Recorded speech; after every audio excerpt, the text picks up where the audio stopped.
Então, pessoal, fazendo aqui uma revisão sobre conjuntos, eu coloquei aqui conjunto das vogais. Então, aqui, conjunto dos números naturais, indica que é infinito. Então, esses pontinhos indicam que o conjunto é infinito. Conjunto das vogais é um conjunto finito. Então, por exemplo, do conjunto dos números naturais, eu posso tirar vários subconjuntos. Então, esse daqui, esse conjunto que eu formei aqui, ele é um subconjunto dos números naturais. O que é um subconjunto? É quando todos os seus elementos, que nesse caso são os números, pertencem ao outro conjunto. Por exemplo, se eu formar um conjunto formado pelas vogais A e U, e eu perguntar, é um subconjunto das vogais? Sim, porque as letras A e U estão no conjunto das vogais.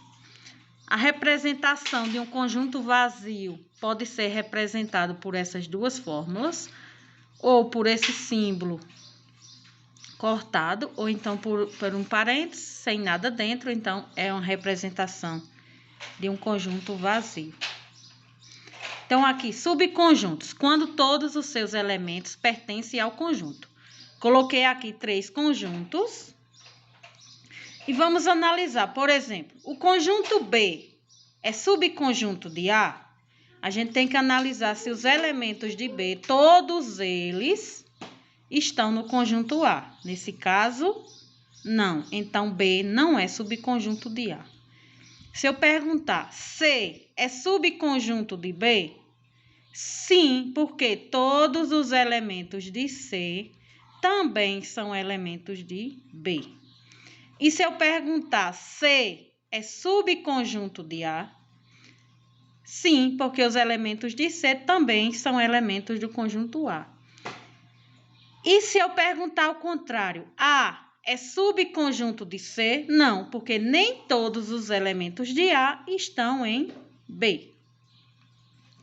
Então, aqui nós temos alguns símbolos para representar conjuntos. Por exemplo, sempre que for comparar conjuntos, um conjunto com outro, a gente usa o símbolo está contido e não está contido. Está contido é a mesma coisa de dizer que é subconjunto. É quando todos os elementos pertencem a outro conjunto. E não está contido é quando não faz parte. Por exemplo, usando esses 3 conjuntos aqui. Perguntei, A está contido em B? Não, porque nem todos os elementos de A pertencem a B. E B está contido em A? Sim, porque todos os elementos de B está contido em A. Essa afirmação aqui primeira foi falsa, porque A não está contido em B. Seria correto se tivesse cortado, como aqui embaixo foi colocado. Aí eu perguntei, B está contido em C? Também não, porque nem todos os elementos de B pertencem a C. Outro símbolo que é usado para conjuntos é o símbolo de pertence e não pertence. Geralmente, esse símbolo é usado para quando você vai comparar um elemento. Quando eu digo elemento, por exemplo, se o conjunto é formado por números, então a gente vai comparar um número, se pertence ao conjunto.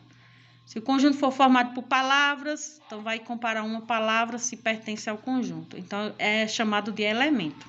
Por exemplo, o número 1 é um elemento do conjunto A, o número 2 é um elemento do conjunto A.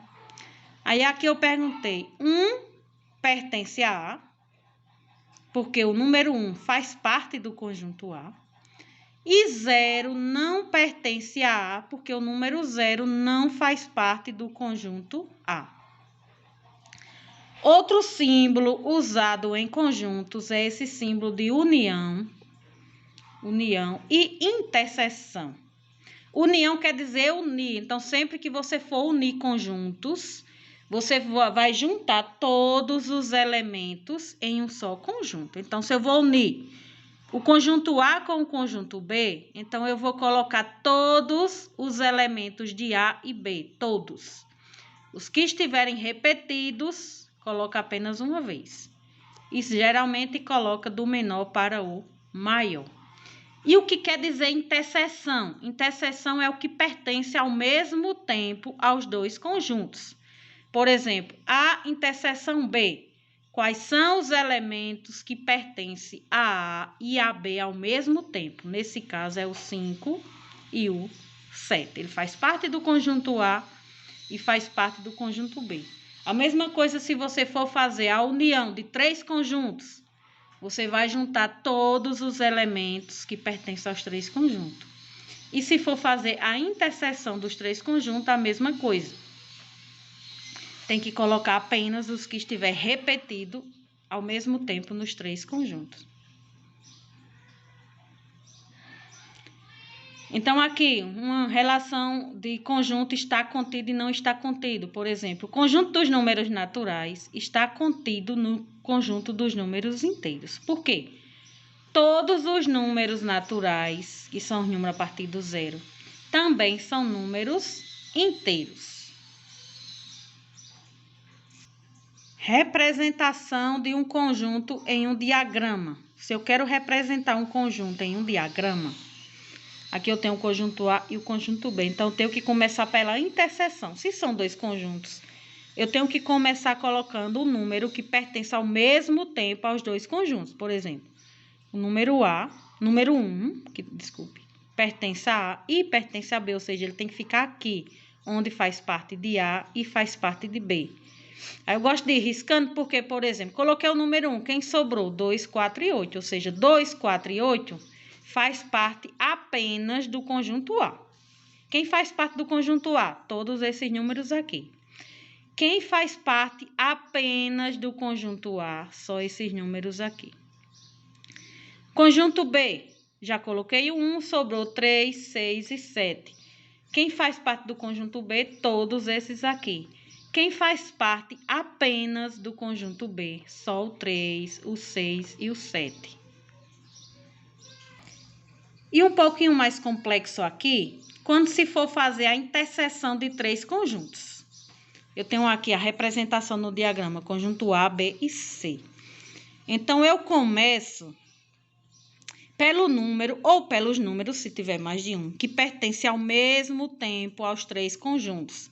Analisando o número que pertence ao mesmo tempo aos 3 conjuntos é o 1. Então, o 1 tem que ficar aqui, onde faz parte de A, faz parte de B e faz parte de C.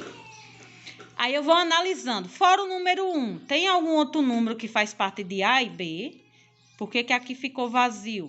Porque não tem, fora o número 1 que já foi colocado, eu já vou riscando para não usar de novo. Não tem nenhum outro número que faz parte de A e B ao mesmo tempo. Então, aqui ficou vazio. Que faz parte de B e C, fora o número 1.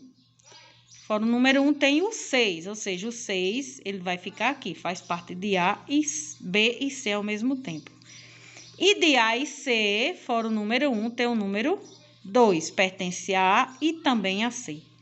Aí eu vou riscando porque, por exemplo, no conjunto A sobrou o 4 e o 8. Então, o 4 e o 8 faz parte apenas do conjunto A, certo? No conjunto B, sobrou o 3 e o 7. O 3 e o 7 faz parte apenas do conjunto B.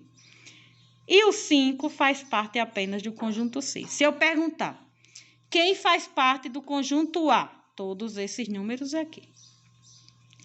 Quem faz parte apenas do conjunto A? Só o 4 e o 8. A mesma coisa serve para os outros conjuntos.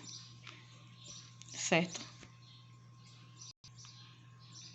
Trazendo aqui uma questão sobre conjuntos, eu tenho aqui conjunto A, B e C. E eu quero resolver essa expressão. A gente sabe que em matemática, toda expressão que tiver parênteses, independente do que tem dentro do parênteses, eu tenho que resolver primeiro o parênteses. Ou seja, eu tenho que resolver primeiro esses 2 parênteses. A união B. Eu quero a união de A e B, ou seja, eu vou juntar todos. União é juntar todos. Todos os elementos de A e B. Todos estão aqui. Aí, vou resolver agora. B união C. Vou colocar todos os elementos de B e C. Todos, do menor para o maior. Os que tiver repetido, como eu disse, coloca apenas uma vez. E o que é o símbolo que tem aqui no meio? Interseção. Interseção são apenas os números, ou seja, os elementos que pertencem ao mesmo tempo aos 2 conjuntos. No caso aqui, esses 2 conjuntos que eu estou comparando. Então, os números que pertencem ao mesmo tempo aos dois conjuntos é 3, 4, 5, 6 e 7. Ou seja, o resultado final é esse.